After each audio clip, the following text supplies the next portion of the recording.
Good morning. I'm Marylia Kelley, and I'm Executive Director here in Livermore of Tri-Valley Cares, which stands for Communities Against a Radioactive Environment. And Tri-Valley Cares has been supporting this Good Friday service and action for more than 30 years. And it is good that you are here. And for all of us who've been here together over all of those years, thank you for your faithful presence. And to those of you who have come newly, welcome.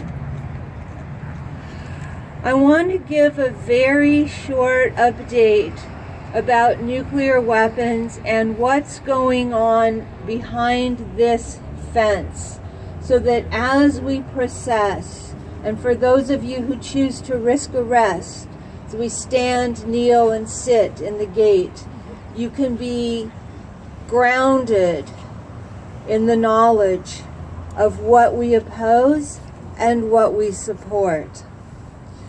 More than 80% of Livermore Lab's budget this year goes to nuclear weapons activities. I point this out because 80% of the PR coming out of Livermore Lab is about the 3% of the budget that actually goes to science. Tri-Valley Cares welcomes you to help us change those numbers entirely. The budget is the United States policy in action. That's where the rubber of talk meets the road of new weapons. Right now, today, scientists on that side of the fence are developing a new, they call it modified nuclear warhead. It's called the long-range standoff warhead, to sit atop a new cruise missile being developed over in the Pentagon. Together, this new, or modified as they say, nuclear weapon will have military capabilities heretofore unseen in the U.S. nuclear weapons stockpile. It will hug the terrain. It will be even more stealthy than the existing air-launched cruise missile with the nuclear tip. It will allow the pilot to stand off a target by thousands of miles. It will allow the launch of a nuclear weapon that will detonate on an unsuspecting population, radar evading, at any moment. And the cruise missile will have both a nuclear-tipped version that Livermore is developing and a conventional version. So if it is seen in flight, if it isn't 100% stealthy, the nation will not know, is it nuclear? Is it conventional? What should that nation do? How might that nation respond? If that nation has nuclear weapons, this could actually begin a nuclear war by miscalculation. Our former Secretary of Defense, William Perry, calls this long-range standoff warhead uniquely destabilizing. Tri-Valley Cares opposes all nuclear weapons, but we are conscious of the fact that we are descending further and further and further toward a catastrophe, toward nuclear war by accident, by miscalculation, or on purpose. Livermore Lab is poised to develop another new nuclear warhead called the Interoperable Warhead number 1. Number 1 because they want to have a 2 and a 3. They want to continue designing nuclear weapons for the next 50, 70 years and beyond. An interoperable warhead would have nuclear components that are essentially interchangeable so that they could be launched from a missile silo land base or from a submarine. at any moment.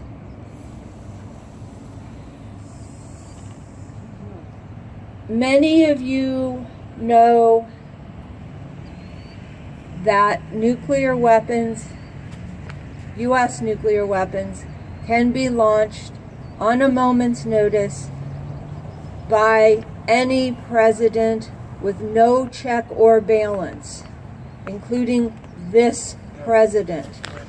This president who says he will perhaps respond to a test in North Korea with a conventional war that could escalate into nuclear war.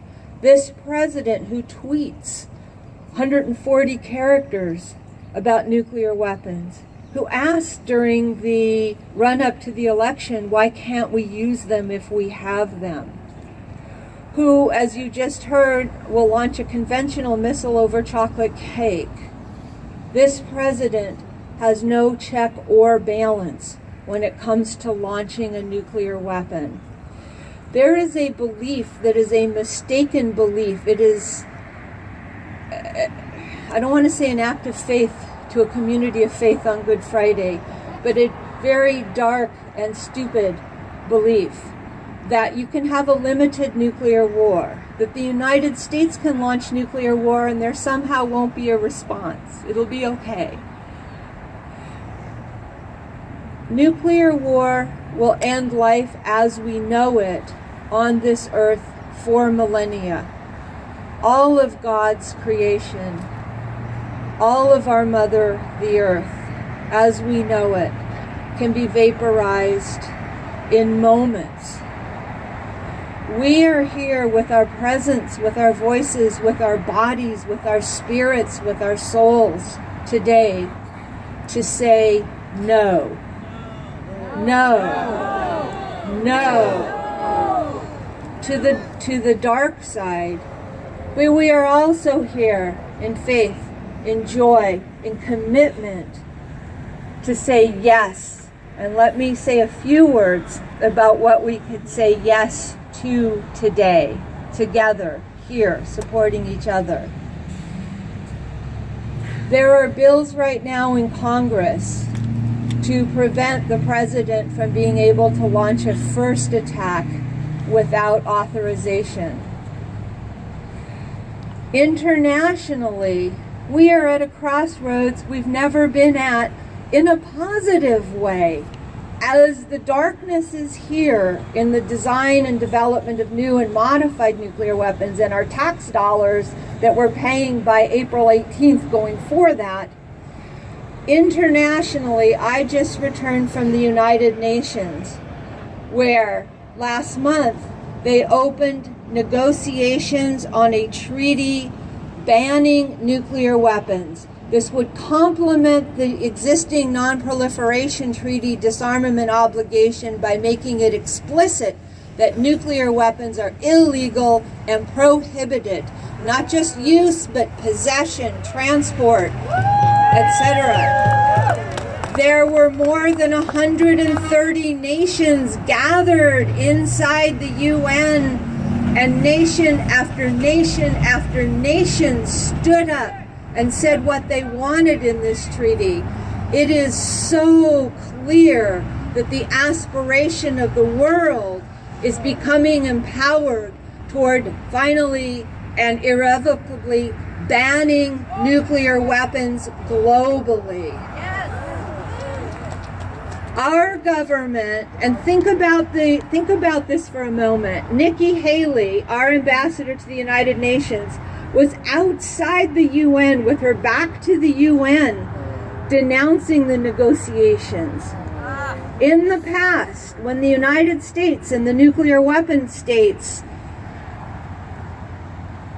were against something, many of the smaller states felt disempowered because, frankly, the U.S. goes to their capitals and, threatens their trade agreements and everything else to get what it wants. So they usually have kind of backed up. I did not see a backing up one step. I saw beauty. I saw solidarity.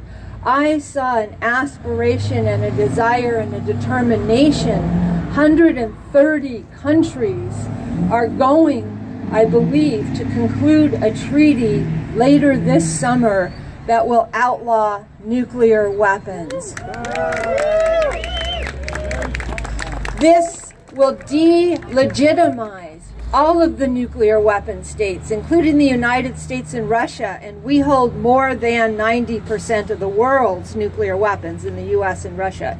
This will delegitimize all nuclear weapons. This will be an amazing step leading to their complete abolition. There will be a time when we will be here not needing to say no, but able to release and to say yes. And for that day and for that time, I invite you to please open your arms, feel your heart, and say yes. Yes. We will abolish nuclear weapons. We will fund the cleanup of the toxic and radioactive materials here at this lab and at every single nuclear weapons site in the world that's contaminating the soil and the water and the air. We will say yes to doing that for our Mother, the Earth.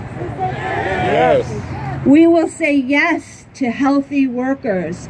More than 2,000 workers at this facility since the year 2000 have applied for compensation for their illnesses, or their widow has applied for compensation for the death of her spouse because of on-the-job exposures here at Livermore Lab. We will say yes to a healthy workforce where you're not forced to accept contamination as the price for your paycheck so your children can eat. Yes. Yes. We will say yes to science that meets human needs. Yes. Yes. And with that, I thank you for being here. God bless.